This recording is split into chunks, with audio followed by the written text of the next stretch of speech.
Welcome to the third annual Pit Stop Challenge, part of the Daytona 200 weekend here at Daytona International Speedway. Fans and teams alike have made their way over to Victory Lane, where they now get to witness this special event. It's not only a good practice for the teams to be able to run through the motions of the pit stops that we're going to watch unfold tomorrow, it's equally as good an opportunity for the fans to be able to witness what a winning pit stop is going to look like. Now, here are the payouts that are on the line for today. This is the Pit Stop Challenge payouts. First place, $7,500, or what's that winning crew are going to be able to take home. $4,500 goes to the team that finishes second. $3,000 going home to that third place finisher. And the rules that they all have to abide by. That's the top 5 qualifiers for the Daytona 200. They've got to cross the start line that has been marked with bright neon yellow tape down there on Victory Lane. No more than 5 crew members are permitted to work on the bike. They have to change both of the tires, and they have to simulate fuel by adding 3 seconds of fuel. And after completing, everything has to be tight. That means no extra tools, nothing's going to fall off. There's nothing that can impede any other bikes. Just like in the race competition, we saw Josh Herron's team get disqualified last year after leaving their pit stop challenge with an extra part still attached to the bike. Then they have to exit their pit box. It's also marked with that neon yellow tape that you see there on the ground, cross the finish line, and then time penalties may be enforced afterwards. So there's a lot on the line here, but believe me, these teams have been practicing this over the last couple of weeks. They've been practicing them over the last couple of hours as well. I saw several teams last night stay late and just go through all of these motions to make sure that they are ready. Now, the 5 teams that get to go up today, it's HSBK, it's Vezra, which is Hayden Gillam's team, Wrench Motorcycles, Boulder Motorsports, and M4. So those are the 5 we're going to watch.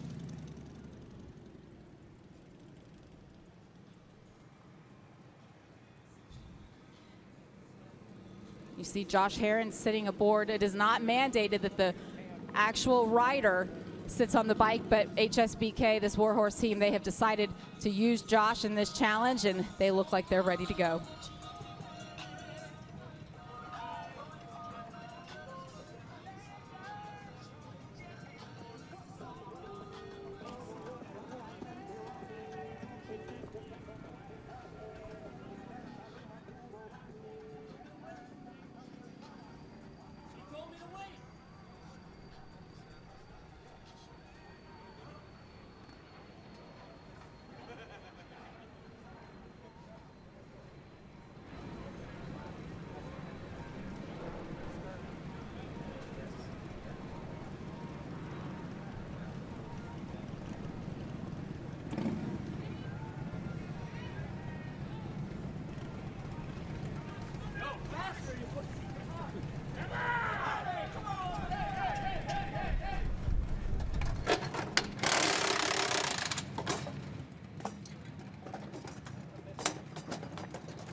And that was the Josh Herron crew, the Warhorse HSBK Ducati team. It looked like a quick stop. They certainly didn't have the same issues that got them disqualified last year, where they rolled past that finish beam with the nut still attached to the wheel. So it looks like it was clean. We're still awaiting that time. But you saw the way this is going to unfold. The crew will push the rider across that start beam that initiates the clock. They then must come to a stop. The rider has to get off. Fueling and tires can happen at the same time, but the rider may not be on the bike when that fuel is going in. It was clean, it was calculated. 17.48 seconds is the official time for the Warhorse HSBK Ducati team. And they now set the benchmark for the 4 remaining teams that will be competing. See the smile on Josh Herron's face right now. A little unsure. 17.48 seconds. Josh, I know you can hear thumbs up, thumbs down down there. Are you happy with that time? 17.48, Josh. Thumbs up, thumbs down. What do you think? 2 thumbs up. There we go. All right. Still has a smile on his face. Look at all of the fans that made their way over to Victory Lane to watch this action unfold. And it looks like now the team, the Vezra team, well, no, this is, oh, hey, there you go. There's all the fans. The teams are able to set up in between each of the competitions to make sure that they have got themselves into a position where they are ready to go.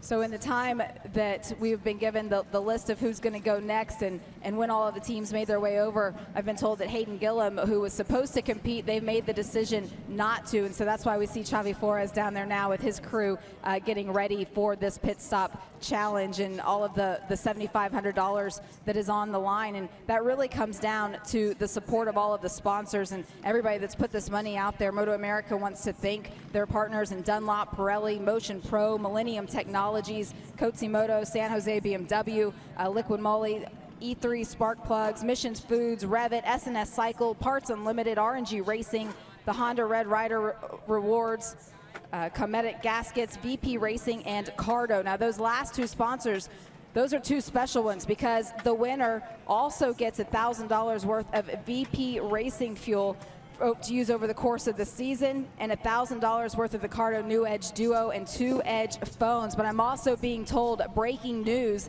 Josh Herrin has again been disqualified from the pit stop challenge. That is 2 years in a row that this has now happened. And it is because the axle was not completely reattached. Let's take a look.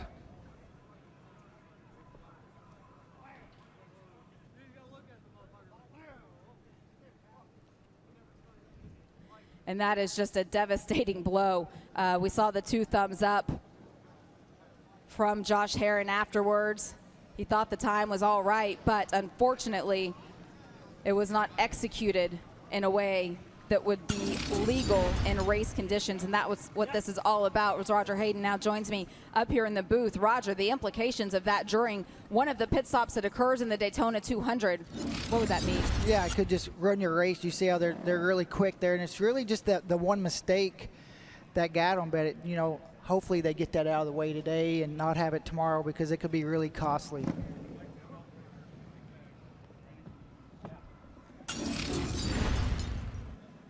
So they will now push that Warhorse Racing HSBK Ducati outside of Victory Lane, get it back into their garage in the paddock area, and now they go to work getting ready for the Daytona 200 tomorrow as the Attack Performance Yamaha Racing team pushes the bike back now for Xavi Flores. Being down there, it's just really exciting to see how serious all these teams are taking this. Like, I mean, they are. Everybody's really wanting to win. Look how they're trying to make sure they got everything dialed in before they start. Trying to think of every little, maybe a shortcut here or there to try to make it the quickest possible. And it looks like when Xavi initially got on the bike, that's exactly what he wanted. He wanted a different line to get into that timing loop, Roger. Yeah, and you can see for him there, he has a little bit more straighter angle when he gets by the podium. And when they're pushing him, they won't have to slow down as much.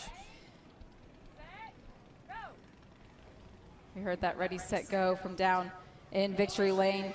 There's that first timing loop. That is when the time starts. They've got to stop in between those 2 markers.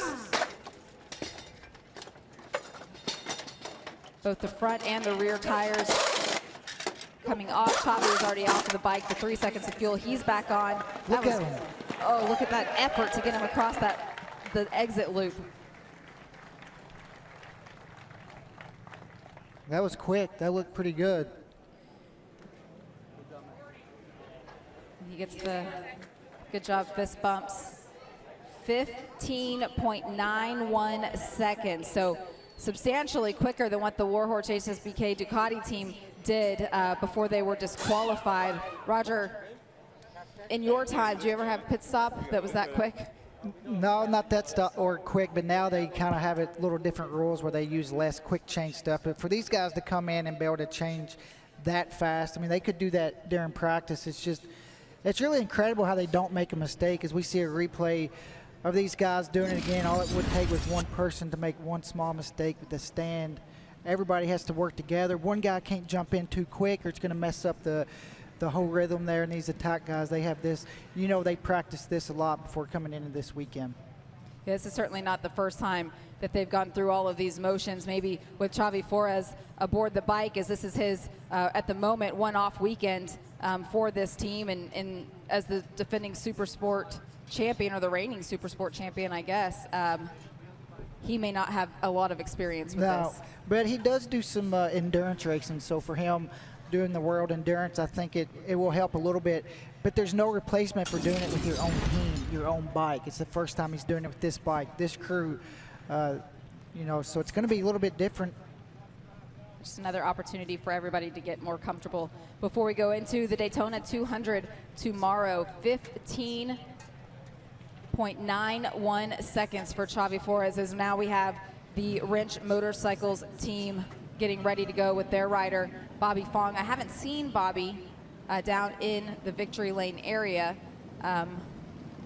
Again, the teams are not mandated to use their Daytona 200 rider aboard the bike, just in case they want to take some of that risk off of the rider. I mean, there's the potential that, you know, they could be pushing this bike, trying to get across that line quickly. They could sprain an ankle. They could injure themselves before the Daytona 200 tomorrow, and MotoAmerica certainly doesn't want to put that on their shoulders. So the teams get to make that choice on who rides the bike into this pit stop challenge.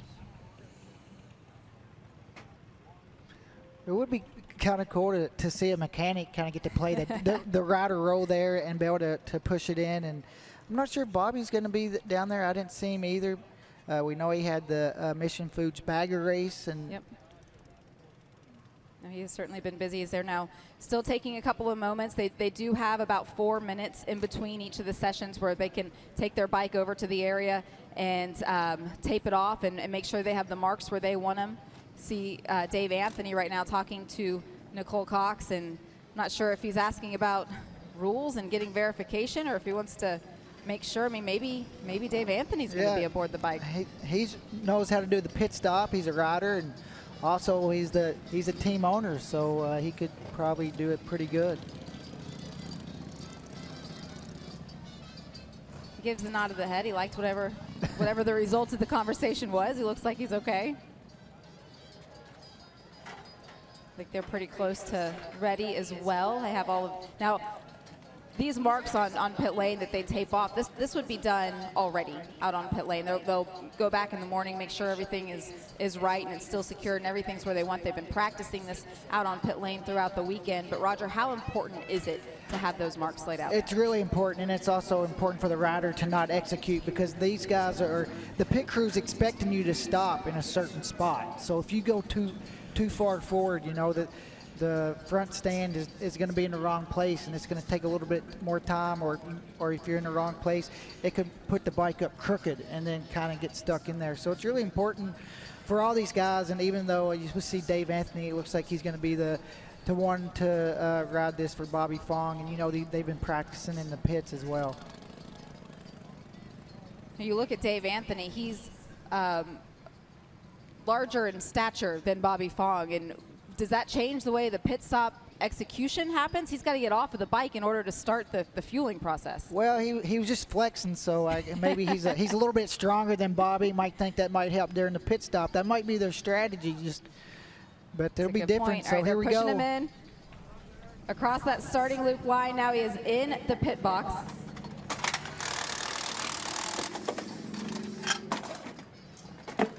Off the bike, fueling is on. The wheels do come off quick, don't they, Roger?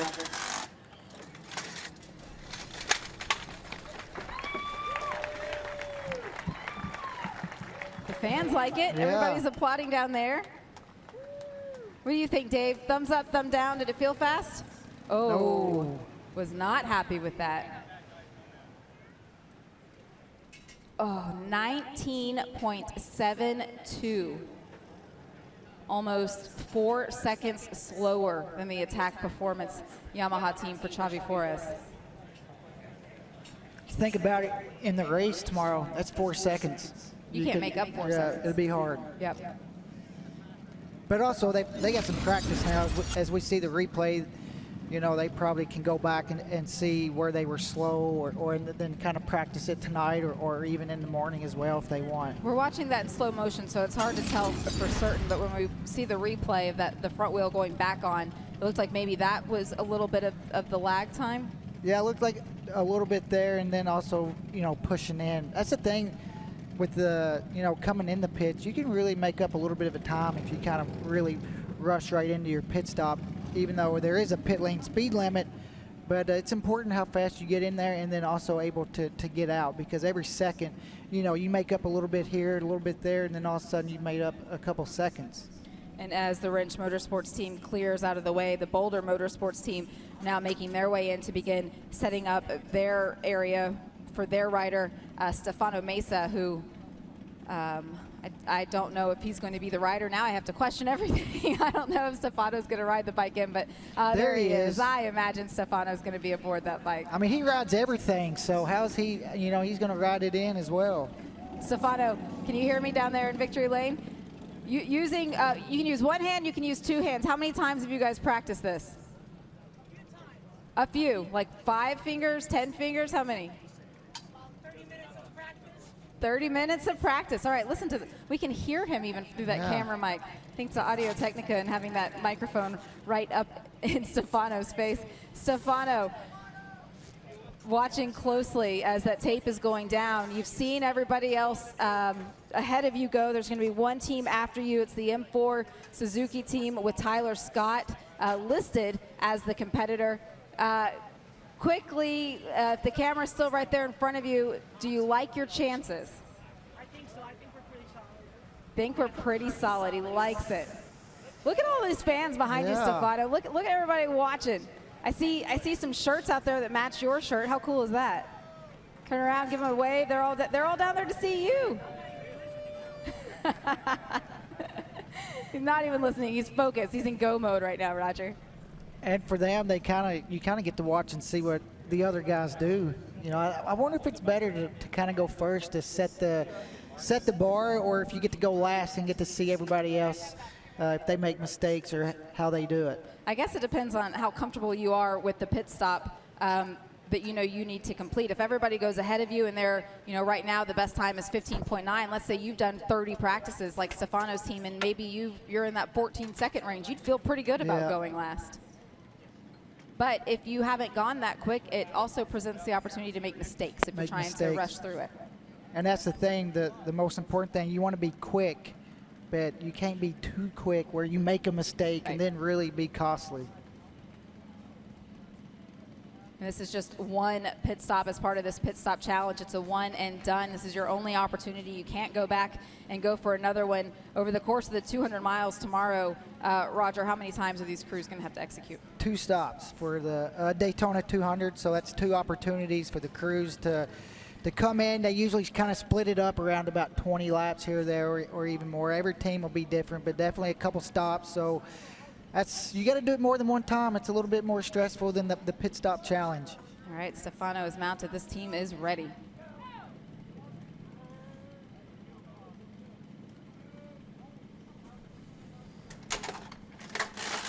It's a little over on that front mark, it looks like.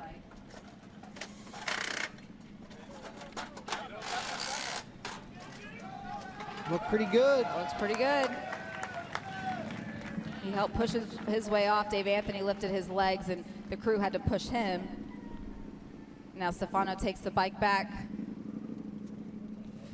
15.57 seconds is the official time. Nicole Cox now taking a walk around that motorcycle, making sure that it is legal. We'll wait for her cue to let us know. Oh, and that was a thumbs up. So now the leading time is 15.57 seconds for Boulder Motorsports. We have one team remaining. That is M4. Take a look at this. Yeah, you just see, as soon as he rolls in, you can see all the crew, even before you get stopped, you see them already starting to get in motion to make those tire changes. And even though they were really quick, it almost looked like they were just kind of seamless, like it wasn't even that quick. But that's the point of it, right? You practice it enough that when the bike comes in for the pit stop, you don't have to think about it. All you're doing is going through the motions and executing. You see that Pirelli sticker on the side of Stefano Mesa. He's one of the teams not running the Dunlop here this weekend. They're going with Pirelli. We also have Bridgestone's in the mix for the Daytona 200, one of the last races in the world where there's still a tire war that's happening, and we have 3 different manufacturers. They're going to all go out tomorrow, Roger, and try to win the Daytona 200. Yeah, and it's going to be huge. Dunlop, Bridgestone, Pirelli, they all here with some really good riders. They all want to try to win this race.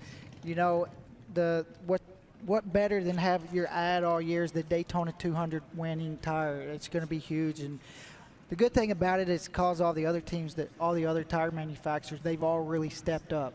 And there's Tyler Scott. Tyler, we can see you on camera right now. Are you going to be the rider aboard, or are you just there to watch? He's going to be the rider that is on the number 70 Vision Wheel M4 X-Star Suzuki for this pit stop challenge. The final team that's going to have to go out there and compete. The final team that gets to go out there and compete, Roger, there is $7,500 on the line for the winner. $7,500. I mean, that's a lot of pressure for these guys to think that you know, in 15 seconds they could have $7,500 to split between them. But you know, the Vision Wheel M4 X-Star Suzuki team, they're kind of known for endurance racing, and their pit stops. It's kind of where they started at, so I think they're going to have a really good pit stop, but you never know until you actually get out there and doing it. One thing is practicing at the shop. It's another thing when you're actually live and making the pit stop. And it's also another thing to not be sitting here in front of the fans and doing this as an exhibition, a fun event to round out the day, get ready for the 200. It's quite another to have to do it under the pressures of racing that we're going to see tomorrow. But this is cool. I'm glad this is the 3rd annual pit stop challenge, and it's really neat not only for the fans to get to see this and see up close and personal what the pit stops look like, but it's really cool for the fans to have, or for the team, sorry, to have this on the line and get to go up against one another and just prove what kind of work they've done, not only in terms of speed and lap time, but just in terms of being ready as an organization. Yeah, and then they're going to, you know, all the crew guys are, you know, they're all buddies, and they're going to have bragging rights throughout the rest of the year, being the pit stop challenge champs. And it's really cool to go through that list of sponsors that we went through earlier, and the way that the entire paddock has really stepped up to support this. And really, it says that they support the teams. They support the crews that are here week in and week out, getting their hands dirty and putting on a good show. And Tyler Scott looks like he's ready, Roger. Oh, he's ready. Chris turned his hat around backwards. That means he's ready.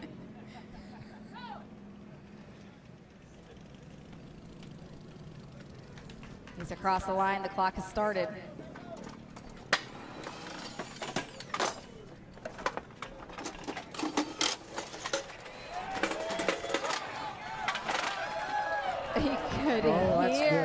You could hear the crowd roaring before you even crossed that finish beam, but seems like everyone was pretty pleased with that one. Tyler, you climbed off of the bike. Did it feel fast? Thumbs up, thumbs down.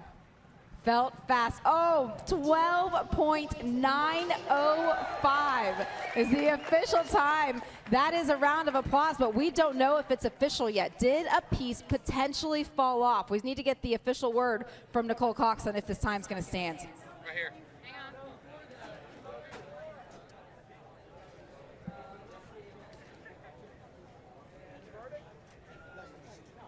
I want to see the socket come off again on the I want to see where it fell off from. I think she's maybe talking to tech control, and they're watching as well. Yep, now they're watching the replay, probably right down the hallway in race control. She's on the phone with him. They're going to let her know. All right, so he stopped in his pit box. Looks good from here. So far, so good. They made a big investment going into last season on those quick release parts.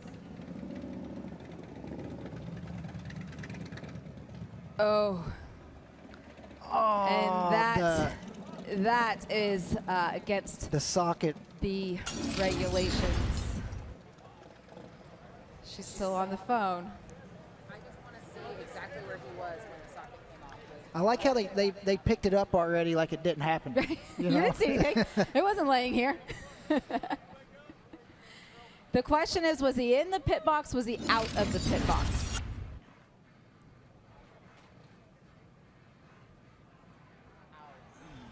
And she's watching the same replay. They're watching the same replay in race control that we are, and she's standing in front of the screen that we have down there for all of the fans. See if we can get Nicole Cox back into the camera shot and get a thumbs up, thumbs down, and get an official word.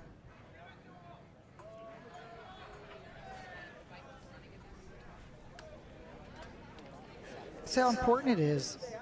See everybody looking around, all the teams. Get Scott Paget there, the head pit lane official there with MotoAmerica, and talking it over with her. Here we see another replay. You can see the guy with the rear axle there. Look at him just laying out, trying to make sure he gets that on there. Definitely rolled off, but I'm not sure exactly where what can and can't fall off. Tyler's probably not old enough to remember Stretch Armstrong, but that was certainly one of those moves. He did not want to let go of that.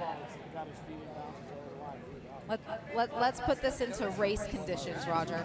As long as he got with the rear axle on, I think there shouldn't be nothing major's going to fall off there. Just pick up the socket, and I think going into the race tomorrow, they can look at their time here, 12 seconds. They can give up a second and just be a little bit more patient and make sure that they get that done. But that was a really quick stop. No, it was definitely a quick stop. I think the question becomes if that happened tomorrow, is he inside of his pit box, is he outside? If it falls off and he's inside of his own pit box, it doesn't present any sort of hazard to any of the other competitors. I think that's the question that they're trying to answer right now, is as we see the international signal for no coming from Nicole Cox.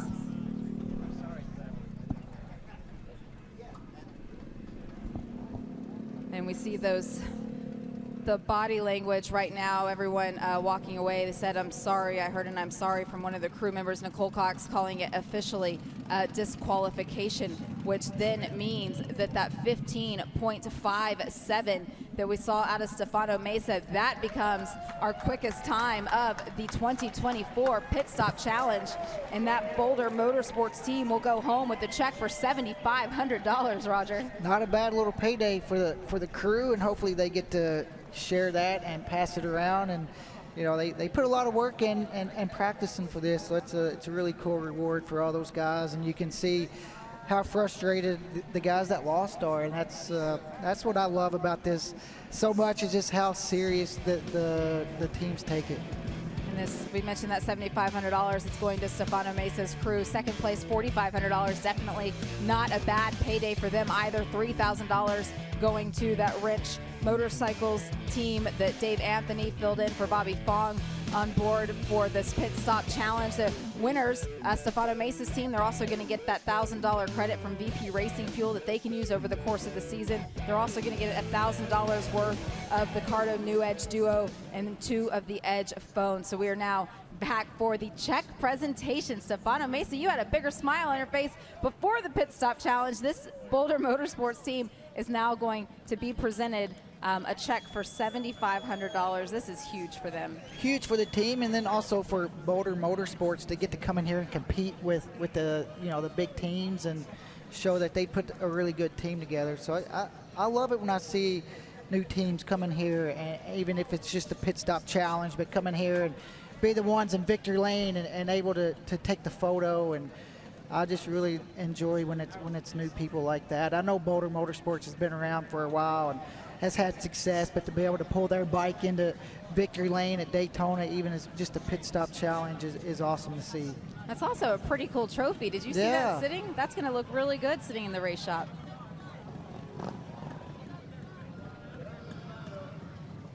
And as everybody gets set up to hand out the hardware, there's that Cardo equipment they're going to get. We just want to thank all of the sponsors who have really gotten behind this program now in its 3rd year. Dunlop, Pirelli, Motion Pro, Millenium Technologies, Coatzy Moto, San Jose BMW, Liqui Moly, E3 Spark Plugs, Mission Foods, REVIT, S&S Cycle, Parts Unlimited, RNG Racing, Honda Red Rider Rewards, Cometic Gaskets, VP Racing, and Cardo. Just a tremendous list of partners to be able to put this $15,000 payday together for these teams. Yeah, awesome. And let's see if Stefano can park the bike there tomorrow afternoon. That would really be a way to wrap up a solid effort. Let's watch this winning run one more time. This is what 15.57 seconds looks like, Roger. Yeah, you can just see how fast they're working, and everybody's just moving together. Kind of as fast as it is, it also just looks like they're kind of slow, methodical. And he talked about, they practice for 30 minutes, and I'm sure with him, I'm sure the other team has been practicing a lot longer, trying to make it as quick as possible, building parts or whatever they can do within the rules to make the pit stop quick as they can get.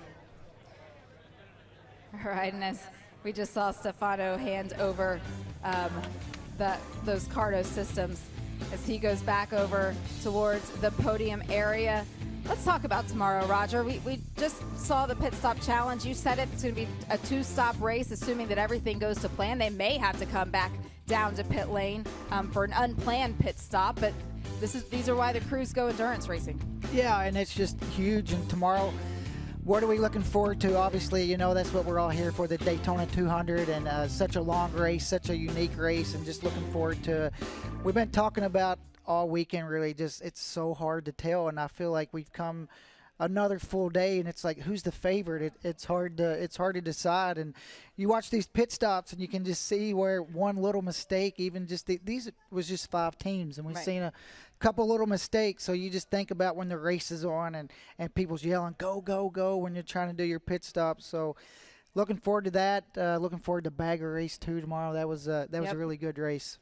We had a great bagger race today. Let's take a look at the schedule of events and the way it's all going to unfold. Everything's going to kick off at 8:45 tomorrow morning. That is for the Daytona Supersport warm-up. That is the last time these riders and teams are going to get to see the racetrack before the start of the Daytona 200. We're going to follow that up with the Mission King of the Baggers warm-up, and then go right into some racing at 10 a.m. with the Roland Sands Mission Super Hooligan race number 2. That one was exciting today as well. We're going to have race number 2 for the Liqui Moto Twins Cup following them at 11 a.m. Eastern.